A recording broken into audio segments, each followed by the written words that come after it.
Hi అండి, ఎలా ఉన్నారు అందరూ? Welcome back to my channel. So ఈరోజు అయితే 5వ రోజు సాయంత్రం సమయంలో నేను చేసుకున్న పూజ అనమాట అమ్మవారికి. అండ్ ఈరోజు అందరికీ తెలిసిందే కదా, శ్రీ మహాలక్ష్మి అమ్మవారు అవతారంలో ఉన్నారు.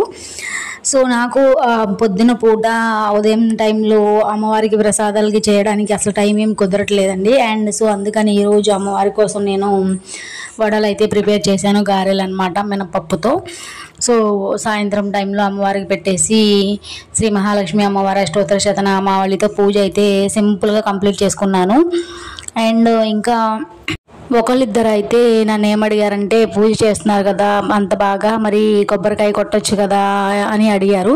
సో నేను ఇంట్లో పొద్దున పూట కానీ సాయంత్రం కానీ కొబ్బరికాయ కొట్టడం లేదండి. ఎందుకంటే ఈవినింగ్ టైంలో రోజు నేను శివాలయం దగ్గరికి వెళ్తున్నాను. అక్కడ అమ్మవారికి పూజ చేస్తారు కదా, సో అక్కడ ఆ కలశం పెట్టిన దగ్గర కొబ్బరికాయ తీసుకువెళ్ళి అయితే నేను ఇస్తున్నాను.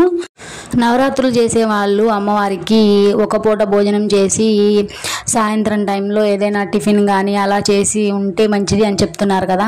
మరి గుడికి వెళ్ళినప్పుడు మనకి పులిహోర పెడుతున్నారు కదా సాయంత్రం టైంలో ప్రసాదం కింద, అది తినొచ్చా చాలామందికి డౌట్ ఉంది. అంటే అది ప్రసాదం అండి, స్వామివారికి అమ్మవారికి సమర్పించిన తర్వాత మనం తింటున్నాం కాబట్టి సో అది ఖచ్చితంగా తినొచ్చు. ఇంకా కొంతమందికి ఏమైనా డౌట్ ఉంది తినకూడదు అనుకుంటే మాత్రం కొంచెం ప్రసాదంగా స్వీకరించి మిగిలినది మన ఇంట్లో వాళ్ళకి ఎవరికైనా ఇచ్చేయచ్చు అనమాట. అంతేగాని ప్రసాదం ఇస్తున్నప్పుడు వద్దు అని అయితే చెప్పకూడదు. ఖచ్చితంగా ఒక పూట భోజనం చేసి ఒక పూట ఉపవాసం ఉండాలంటే అది ఎవరి ఓపిక, ఎవరి ఆరోగ్యానికి సంబంధించిన వాళ్ళ విషయం కాబట్టి ఎవరి ఇష్టం వాళ్ళది. ఖచ్చితంగా ఉండాలనేది ఎవరు చెప్పరనమాట.